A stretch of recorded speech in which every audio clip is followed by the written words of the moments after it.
नेपालको भविष्य हिन्दू राष्ट्र बन्नेछ र यदि मैले यसको बारेमा सोचे भने सम्पूर्ण विश्व हिन्दू राष्ट्र बन्नेछ। मेरो विचारधारा संसारलाई हिन्दू र सनातनमा परिणत गर्नु हो, किनभने सनातन धर्म बिना कोही पनि पृथ्वीमा बस्न सक्ने छैन। म यो मेरो धर्मको खातिर भनिरहेको छैन, म यो मानवताको हितमा भनिरहेको छु र यो मानव जातिको लागि आवश्यक हुनेछ।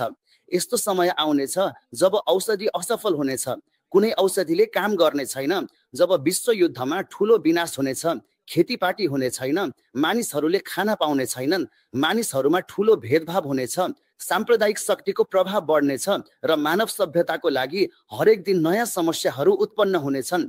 तिनीहरूले आफ्नो धर्म र आफ्नो विचारधारामा पहिले काम गर्नेछन् र आफ्नो धर्मको विचारधाराको नियम पालना गरेर सबै काम गर्नेछन्। तर समय आउनेछ जब कसैले पनि त्यो गर्न सक्ने छैन, किनभने यस समयमा भगवान महाविष्णुको साम्राज्य सम्पूर्ण विश्वमा हुनेछ।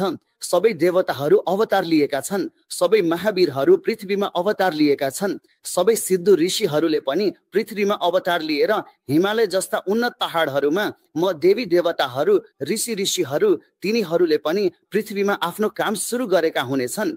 त्यसैले यो कार्यक्रम यसै मार्फत हुनेछ।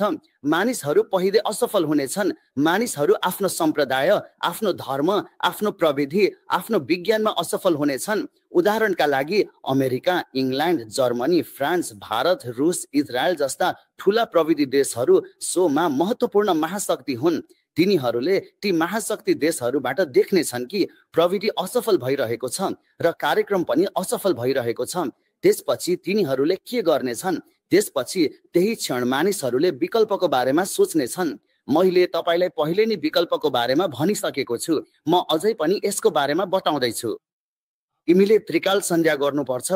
त्रिकाल सन्ध्या गर्नु नै एकमात्र परम्परा हो जुन विश्व सनातन धर्मभन्दा ठुलो छ।